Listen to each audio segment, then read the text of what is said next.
Flat तक यहाँ आप जीत नहीं पाए, लेकिन आपने ऑब्जेक्शन किया है, क्या था पूरा मामला बताया? ऐसा है, 3 तरीके का ऑब्जेक्शन हमने लिया है इसमें।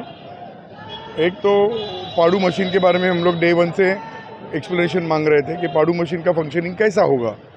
तो उसके ऊपर जो हमारे आरओ है वो हमेशा हमको वक्त देते रहे, आज बताता हूँ, कल बताता हूँ, डेमो देते हैं, ये करते हैं। इवन कल शाम को जब हमारे यहाँ की मशीन एक ख़राब निकली तो उस ख़राब मशीन के सिलसिले में हमने उनसे पूछा। अब हम उनके दफ्तर गए, जैसे ही हम दफ्तर गए पता चला वो उतर के नीचे चले गए।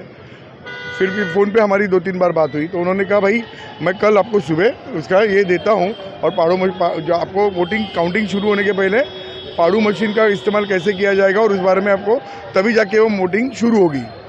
फिर उन्होंने वोटिंग ऐसे ही शुरू कर दी और जो मशीन में जो पार्ट में 583 बराबर ना 583 क्या है कुछ फिगर प्लस माइनस होगी, वो वोट्स इतने होते हुए भी उधर फाइनल रिजल्ट में उन्होंने 0-0 दिखाया है।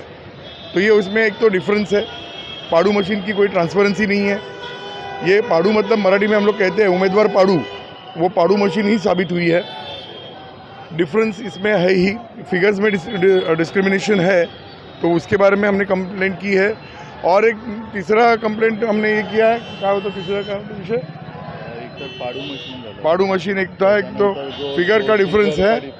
हाँ, जो उन्होंने टोटल बताया वो फिगर्स और एक्चुअल में तो ऐसे और एक तीसरा कोई मुद्दा है, उस विषय पे हमने उनसे फोटोग्राफी हाँ, जो हमने उस वक्त पहले दिन भी जब पहली मीटिंग इलेक्शन के पहले यादी आने के पहले जो इलेक्शन इसकी मीटिंग ली गई थी, मतलब 48 घंटे का पहले का कुछ नोटिस था उसके लिए, तो उस वक्त भी उनको हमने पूछा था और उसके ऊपर ऑब्जेक्शन हमारे निवडणूक प्रतिनिधि ने लिया था, तो उसका भी कोई समाधान वो कर नहीं पाए हैं।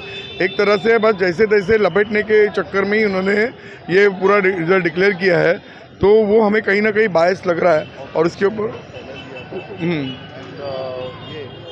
तो ये आपको ठीक से बताएंगे उसमें क्या है, हमारे एडवोकेट मोगरे साहब है, बस उन्होंने एक्नॉलेज करके दिया है और पर्याप्त समय में हम आपको जवाब देंगे ऐसा लिख के दिया है। उन्होंने लिखित में दिया है कि हम आपको आने वाले 48 घंटों में 8 दिनों में हम आपको जवाब देंगे, तो हम उसके जवाब के इंतज़ार में रहेंगे।